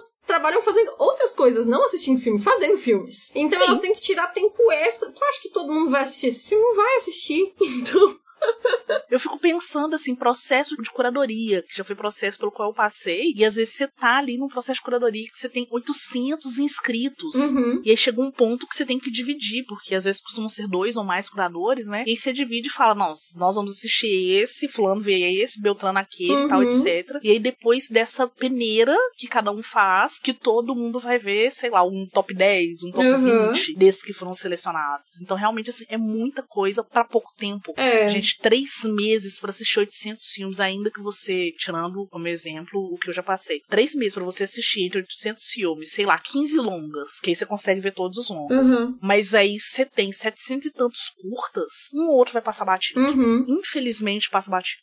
E aí quando isso não é, digamos assim, a prioridade profissional da pessoa, que a pessoa que é votante do Oscar, aquilo não é o trabalho dela, aí a gente já pode questionar, né, que realmente os votantes não assistem a esses filmes, né, não pelo menos menos no volume que seria necessário pra fazer uma escolha, né? Uma escolha responsável, né? E é isso, assim, que tu falou. Pra mim também não seria o meu preferido, como eu mencionei, né? Mas eu gosto do fato de que não é aquele filme de padrão de Oscar pra ser premiado, assim. Exato. Até pra começar, assim, o fato de que ele não é um daqueles filmes que foi lançado no final do ano, que geralmente são os que vão pro Oscar. Ele foi um filme que foi lançado lá no começo do ano passado e passou o ano inteiro sendo discutido, indicado no boca a boca, as pessoas falando sobre o filme. É um filme que gerou interesse do público, isso é muito legal. É o primeiro sci-fi da história a ganhar o Oscar, isso eu achei impressionante. Horror já tinha o Silêncio dos Inocentes e a gente, tanto sci-fi quanto horror, já teve outros indicados, né? E recentemente teve A Chegada, teve o do Nolan lá, o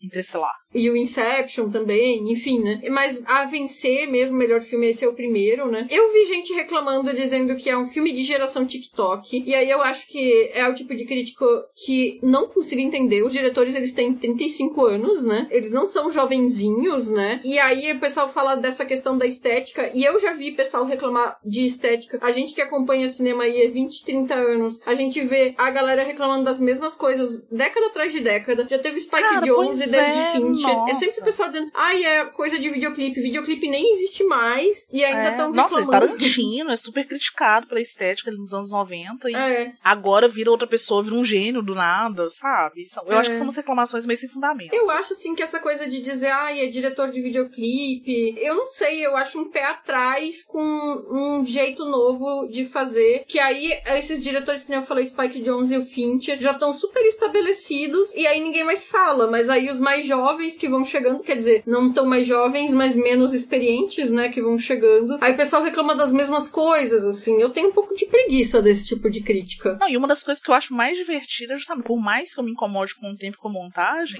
eu adoro o fato dele ter essa estética de vídeo curto, assim, de alguns momentos que parece que você tá ali rolando um feed, um Reels do Instagram, por exemplo. Eu acho que é isso que faz o filme ser o que ele é. A principal característica dele, não entendo por que da reclamação. Eu tenho outras reclamações a fazer, essa não.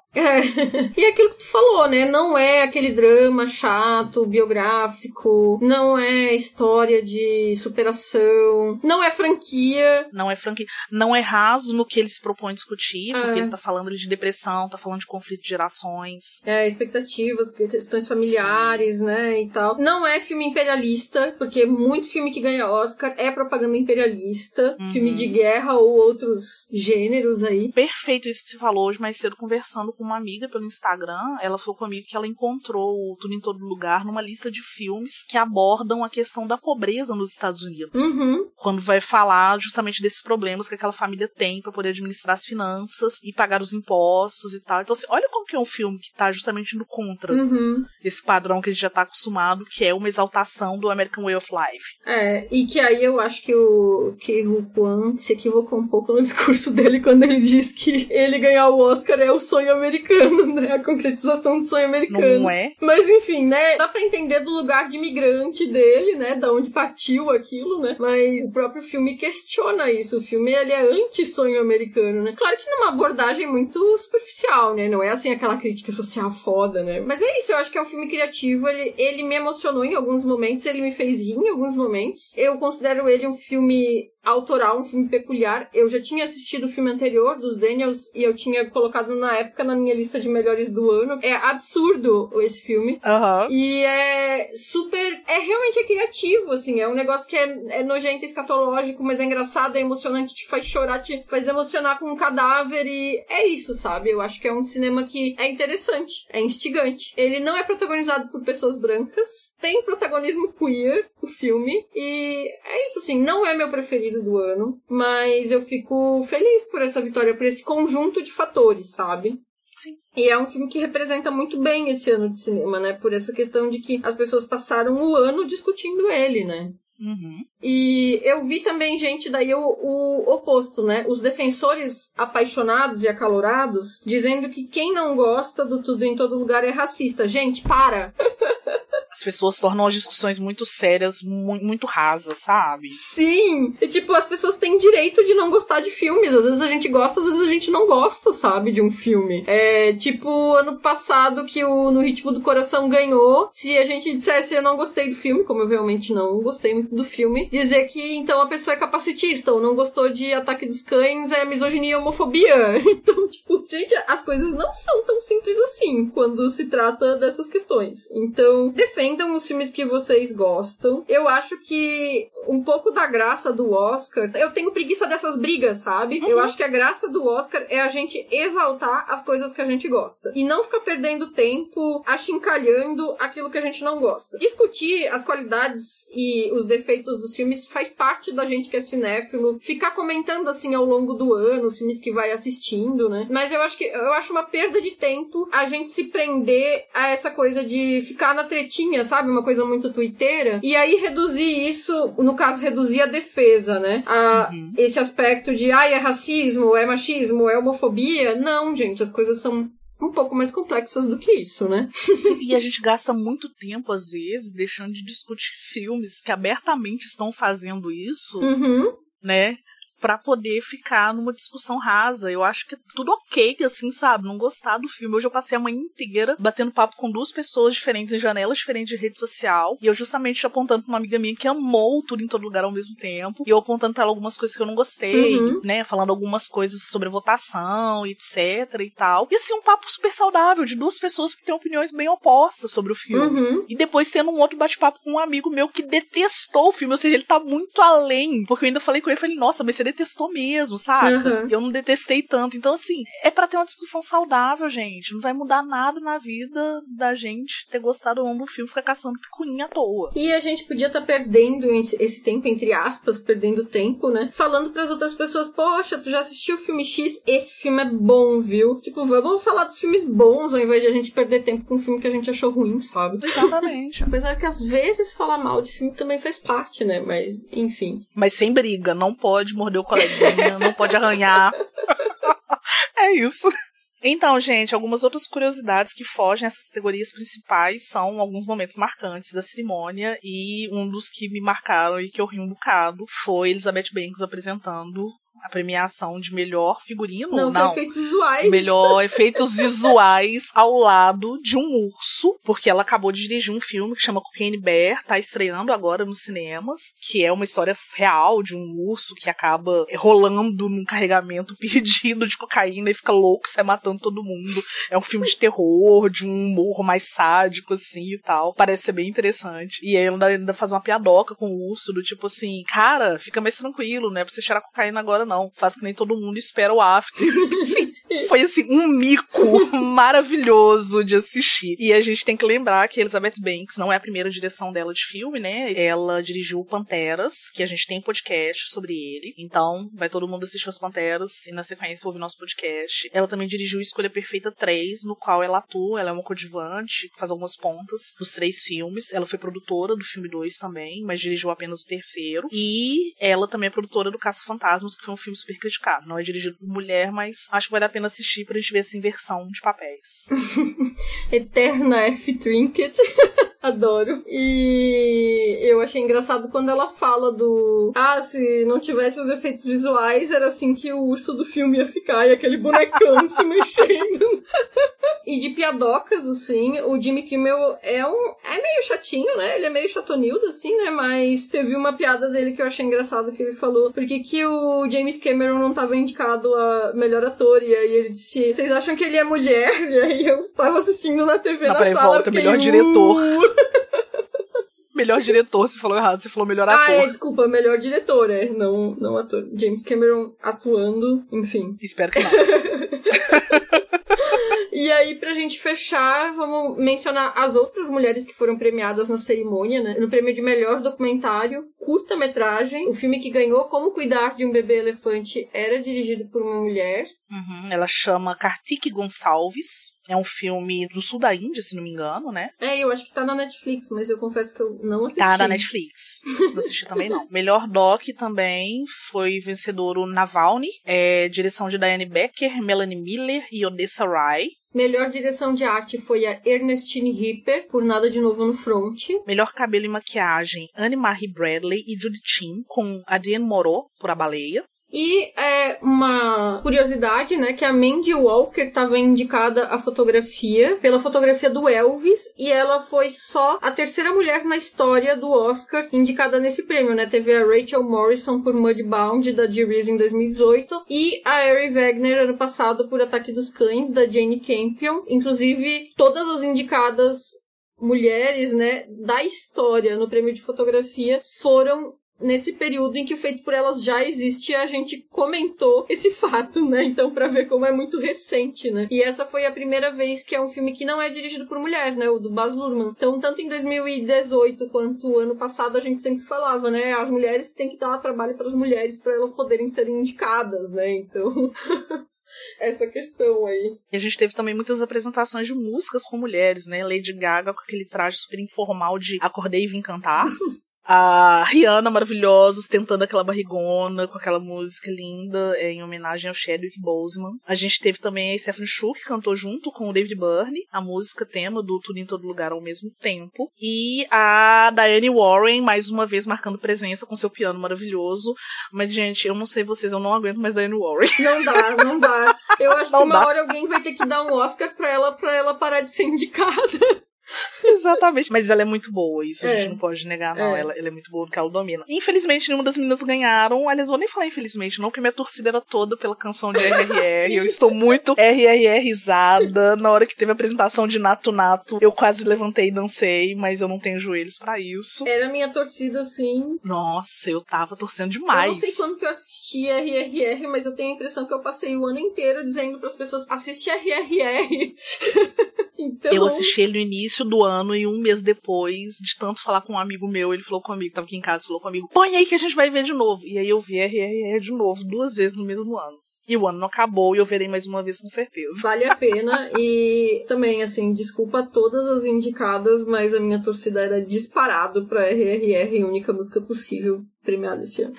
Com certeza. Eu sei que você não gostou muito de In Memoriam, né, Isa? Eu não gostei muito da estética. Eu achei que foi um negócio meio PowerPoint. Eu gostei que voltou a ter, né, esse clipe do In Memoriam, mas eu senti falta de ter aquela coisa de mostrar as cenas das pessoas trabalhando, enfim. Mas, assim, que bom que voltou a ter esse In Memoriam. Só que é aquela coisa, né, eles colocaram QR Code no final, tipo, ó, gente, não coube todo mundo aí no nosso PowerPoint. Se você sentiu falta de alguém, leia o QR Code e vá no nosso site, que aí tem a lista completa do In Memoriam. Acho um pouco desrespeitoso. Cara, foi bem constrangedor. Eu tive um amigo que ele postou no Twitter dele assim, gente, o QR Code foi um convite pro velório. Porque foi assim, nossa, bem sem graça. Mas a gente tem que falar também que ano passado foi pior. Ano passado foi uma música super animada. Foi. Com o pessoal dançando. Nossa, eu achei constrangedor um tanto. E foi uma coisa absurda. E aí esse ano eu fiquei muito tocada, porque além do Lenny Kravitz tocando aquela canção linda, né? A gente teve o John Travolta fazendo a apresentação. E eu acho que pro John Travolta foi muito marcante, que esse ano ele perdeu 2 colegas de cena, que foram a Olivia Newton-John e a Christy Alley. Então eu acho que foi muito bem, sabe, escolhido ele como apresentador. Sim. E uma curiosidade que a gente descobriu fazendo a pesquisa é que eles não colocaram no In Memoriam a Shalby Dean, que é protagonista do Triângulo da Tristeza, que morreu no ano passado aos 32 anos, e ela sequer chegou a ver a montagem final do filme. Então acho que foi uma falha grande, que eles tiveram assim. em não colocar essa moça. Ainda que ela não fosse tão conhecida, sabe? Eu acho que seria muito respeitoso, já que o filme concorreu em outras categorias. Achei triste isso aí também. Eu vi alguém dizendo, eu não sei se é essa a explicação, dizendo que é porque ela não é sindicalizada, mas assim, eles sempre colocam no In Memoriam também artistas e técnicos que não são estadunidenses, então com certeza a maioria não deve ser dos sindicatos estadunidenses, então uma questão até de respeito por ser um dos filmes indicados nesse ano. Eu acho que faria total sentido lembrar da presença dela ali, né? E por falar em Triângulo da Tristeza, ele o Tar, o Banshees de Inisherin, o Elvis e o Fabelmans tiveram aí inúmeras indicações, né? E não levaram nenhum prêmio. Então, é curioso, né? Porque eu também não fui atrás de ver se isso é comum, mas, enfim, 5 filmes que foram indicados, inclusive, a melhor filme e não levaram nenhuma estatueta pra casa, né? É bem estranho isso. E, enfim, eu já falei aqui um pouco sobre essa mudança de perspectiva, participando do ponto de vista interno, assim, dessa coisa de temporadas de premiação, né? Me fez ver de outra forma alguns dos problemas que a gente costuma apontar aqui e ver que mudar algumas dessas questões dá um pouco mais de trabalho do que pode parecer olhando de fora, né? Mas, como a gente mencionou aqui, acho que nem tudo seria o meu voto, nem todos os filmes premiados seriam o meu voto preferencial, mas nessa perspectiva de encarar como uma grande celebração anual do cinema e de ver como que foi todos esses filmes ao longo do ano e tudo mais, eu hoje tô muito de boa com os filmes que ganharam, assim, não me oponho a esses prêmios que a gente mencionou aqui. Para aqueles que a gente tinha a torcida preferencial bola pra frente, vai ter outros filmes, né? Uhum. E é isso, sabe? Eu acho que essa mudança de perspectiva me faz levar menos a ferro e fogo do que eu já levei em anos anteriores, de ficar indignada porque filme X ou filme Y não ganhou, não foi indicado e tal. É aquela coisa, a gente colocaria ou tiraria alguns nomes e votaria diferente em algumas categorias, mas é muito válido o que aconteceu nessa noite do Oscar aí. Sim, no geral eu tô bem satisfeita também. É isso. Bloco de lançamentos.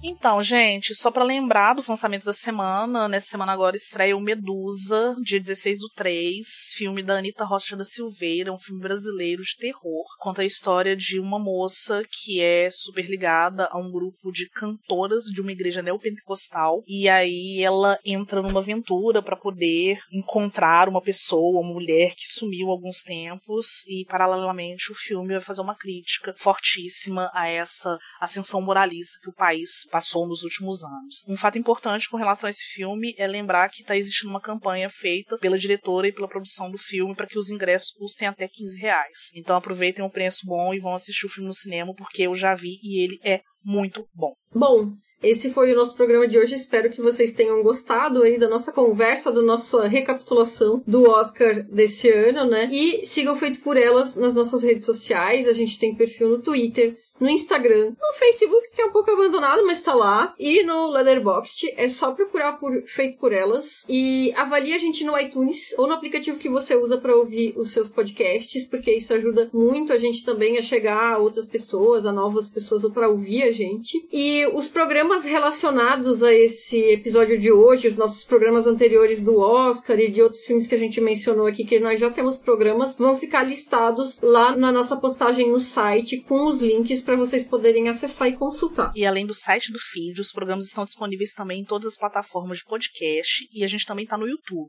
Você pode entrar no nosso grupo do Telegram, que é conhecido e com certeza é o melhor lugar da internet para conversar sobre qualquer coisa que não seja só cinema. E, gente, entra no grupo, porque inclusive tem aquele alívio maravilhoso das fotinhos dos fetiches de todo mundo que participa do grupo. Então, entra pro Telegram e vem acompanhar a gente. Muito bom. FPEX, melhor parte da internet aí. Sim. E se quiser comentar com a gente, concordar, discordar, argumentar, enfim, manda seus comentários pro nosso e-mail, contato@feitoporelas.com.br, ou pode deixar lá no nosso site, feitoporelas.com.br, no nosso Instagram, enfim. O nosso próximo programa vai ser sobre o agora premiado melhor roteiro adaptado, né? Entre Mulheres, da Sarah Polley, que tá nos cinemas. A gente não conseguiu fazer o programa antes do Oscar, justamente pela falta de acesso ao filme, que não tinha estreado ainda no Brasil, né? Agora já está rodando aí os cinemas. E, gente, obrigada pela audiência e até a próxima. Até a próxima, gente. Pesquisa, pauta e roteiro, Isabel Wittmann e Yasmine Evaristo. Produção do programa e arte da capa, Isabel Wittmann. Edição, Domênica Mendes. Vinheta de abertura composta por Felipe Aires. Locução da vinheta, Débora Garcia.